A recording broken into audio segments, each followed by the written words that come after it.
Hello dear students, welcome to my channel let's solve it.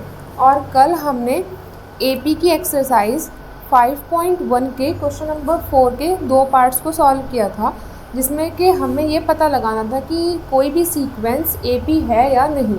तो उसी के series में हम कुछ और क्वेश्चंस को सॉल्व करते हैं। क्वेश्चन नंबर 4 का 5th पार्ट, इसमें हमें क्या कहा गया है, 3 plus root 2, 3 plus 2 root 2, 3 plus 3 root 2 check करना है कि एपी है या फिर नहीं। 3 हमारा क्या है, A1। 3 प्लस रूट 2 क्या है, A2।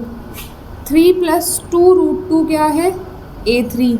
3 प्लस 3 रूट 2 क्या है, A3, A4। तो एपी चेक करने के लिए हमें क्या करना है, A2 माइनस A1 करना है, A3 माइनस A2 करना है और A4 माइनस A3 करना है, और देखना है कि सभी का जो डिफरेंस है वो सेम आ रहा है या फिर नहीं।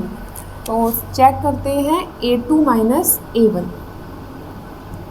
3 प्लस रूट 2 माइनस 3, 3 से 3 कैंसिल, तो बचेगा रूट 2। इसके बाद A3 माइनस A2 करेंगे। 3 plus 2 root 2 minus 3 plus root 2, क्या आएगा, 3 plus 2 root 2 minus 3 minus root 2। 3 से 3 कैंसिल, 2 रूट 2 माइनस रूट 2, ये 2 रूट 2 है और ये 1 रूट 2 है, तो 2 रूट 2 में से 1 रूट 2 जाके बचेगा 1 रूट 2। इसके बाद A4 माइनस A3 करेंगे। 3 plus 3 root 3 minus 3 plus 2 root 2। 3 plus 3 root 3 minus 3 minus plus minus 2 root 2। 3 से 3 कैंसिल, ये 3 रूट 2 है, इट्स रूट 2। ये 3 रूट 2 है और ये 2 रूट 2 है, तो 3 रूट 2 में से 2 रूट 2 जाने पर क्या बचेगा, रूट 2। तो हमने क्या देखा कि सभी का जो डिफरेंस है वो कितना आया, root 2 and root 2। Therefore it is an AP. ये सीक्वेंस हमारी क्या है, एक एपी है। अब चलते हैं नेक्स्ट पार्ट की तरफ। 11th पार्ट क्या कहा है, a square a cube a की पावर 4 चेक करना है कि ये एपी है या नहीं। इसको हम लेंगे, ये हमारी फर्स्ट टर्म, ये हमारी सेकंड टर्म, ये हमारी थर्ड टर्म और ये हमारी फोर्थ टर्म। तो चेक करने के लिए क्या करेंगे, A2 माइनस A1 करेंगे।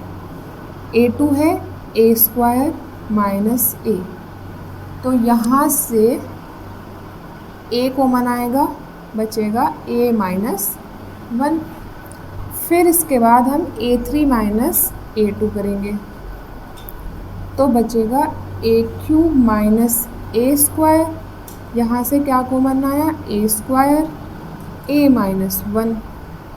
इसके बाद हम A4 माइनस A3 करेंगे, तो a की पावर 4 माइनस a की पावर 3, यहाँ से a की पावर 3 कॉमन आया, बचा a माइनस 1। ये चीज़ तो हमारी कॉमन है, बट जो बाहर a स्क्वायर a क्यूब ये कॉमन नहीं है, तो ये जो हमारा डिफरेंस आया ये सेम नहीं है। Therefore it is not an AP. ये जो सीक्वेंस हमें गिवन है ये हमारी कोई एपी नहीं है। 12th पार्ट की तरफ, ये है हमारा A1, ये है A2, ये है A3, ये है A4। अब हम सबसे पहले क्या चेक करेंगे, A2 minus A1 means root 8 minus root 2। Root 8 को हम सिंपलेस्ट फॉर्म में क्या लिख सकते हैं,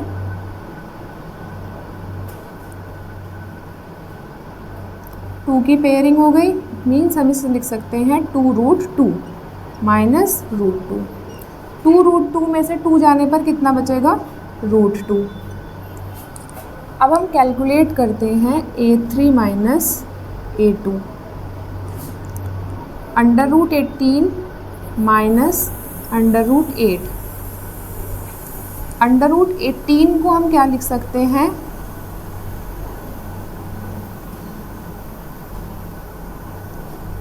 थ्री कॉमन आ गया, √2 माइनस, और √8 को क्या लिख सकते हैं, 2√2। 3√2 में से 2√2 जाने पर कितना बचेगा, √2। अब हम कैलकुलेट करेंगे A4 माइनस A3।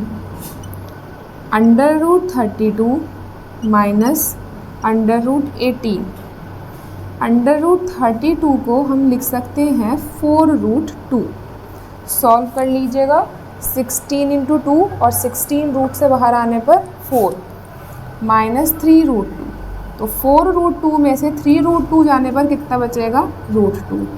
तो हमने क्या देखा कि हमारा सभी में जो कॉमन डिफरेंस है वो सेम है, यानी कि इट्स √2। तो जब डिफरेंस सेम है तो therefore it is an AP।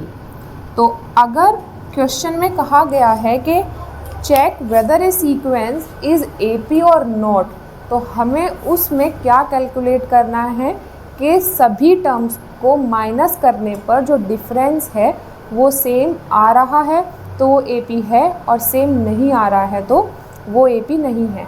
अब हम चलते हैं नेक्स्ट टाइप की तरफ। नेक्स्ट टाइप की तरफ हमने ये तो सीख लिया कि कोई AP है या नहीं, चेक कैसे करना है। अब क्वेश्चन नंबर 3 NCERT का क्या कहता है कि हमें एक AP दी हुई है, तो हमें क्या बताना है कि इसकी फर्स्ट टर्म क्या है और इसमें कॉमन डिफरेंस क्या है। तो किसी भी AP की जो फर्स्ट टर्म है वही उसकी क्या होगी, फर्स्ट टर्म, यानी A1 जो भी होगा वो उसकी फर्स्ट टर्म होगी। और फर्स्ट टर्म को हम डिनोट करेंगे सिंपली किससे, A से। तो यहाँ पर A जो है फर्स्ट टर्म जो है वो कितना है, 3, और जो कॉमन डिफरेंस D है उसे कैलकुलेट करने के लिए हम कोई भी दो टर्म्स का डिफरेंस क्या करेंगे, कैलकुलेट। तो A2 minus A1, 1 minus 3 is equals to minus के 2। जब हमारा डिफरेंस जो है वो नेगेटिव में आएगा तो इट मीन्स हमारी जो AP है वो डिक्रीजिंग AP है, यानी कि वो AP जो है वो घटती जा रही है, उसमें हर नेक्स्ट टर्म पिछली टर्म से क्या होगी, छोटी। और अगर D की वैल्यू पॉजिटिव आती है तो इट मीन्स वो जो AP है वो इंक्रीजिंग फॉर्म में है, हर नेक्स्ट टर्म जो है वो अपनी पिछली टर्म से क्या होगी, बड़ी। हमें इसके थर्ड पार्ट को सॉल्व करेंगे, सेकंड और फोर्थ पार्ट को आप खुद सॉल्व करिएगा। यहाँ पे भी हमें क्या फाइंड करना है, फर्स्ट टर्म को और कॉमन डिफरेंस को। तो जो फर्स्ट टर्म है A वो तो हमारा क्या है, 1/3। किसी भी सीक्वेंस की जो फर्स्ट टर्म होगी वो उसकी A हो गई। सेकंड हमें क्या फाइंड करना है, कॉमन डिफरेंस D। तो कॉमन डिफरेंस होगा A2 माइनस A1। A2 कितना है, 5/3 माइनस A1 कितना है, 1/3। डिनोमिनेटर सेम है तो लिखेंगे 3, और 5 माइनस 1 इट्स 4/3। तो A तो आएगा हमारा कितना, 1/3, और जो कॉमन डिफरेंस है वो कितना आया, 4/3। आई होप आपको ये वाली टाइप भी समझ में आई होगी। अब चलते हैं नेक्स्ट टाइप की ओर। अब हमने क्या देखा कि कोई AP दी हुई है तो उसकी फर्स्ट टर्म निकाल सकते हैं और हम कॉमन डिफरेंस निकाल सकते हैं। अब इस टाइप में क्या है कि हमें फर्स्ट टर्म बता दी, सेकंड टर्म बता दी, और कोई सी भी टर्म पूछ सकता है या उस सीरीज़ की कुछ टर्म्स पूछ सकता है कि फाइंड फर्स्ट 4 टर्म्स या फाइंड फर्स्ट 3 टर्म्स, इस तरीके से क्वेश्चंस होंगे। तो NCERT का क्वेश्चन नंबर 2 है, इट्स NCERT एक्सरसाइज 5.1। तो इसमें हमें क्या कहा गया है कि हर एक पार्ट में उसकी फर्स्ट टर्म और कॉमन डिफरेंस दिया गया है और शुरू की 4 टर्म्स पूछी है AP की।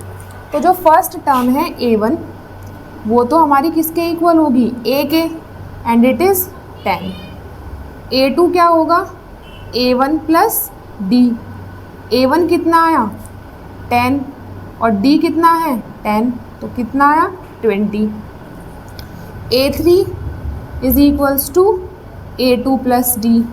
हर पिछली टर्म में कॉमन डिफरेंस को ऐड करने पर नेक्स्ट मिलेगी 20 plus D is equals to 30. A4 is equals to A3 plus D. 30 plus 10 is equals to 40. So therefore required AP is 10, 20, 30, 40. I hope आपको ये क्वेश्चन समझ में आए होंगे. एपी की सीरीज से जुड़े रहने के लिए चैनल को सब्सक्राइब करिएगा और वीडियो को लाइक और शेयर भी. Thank you.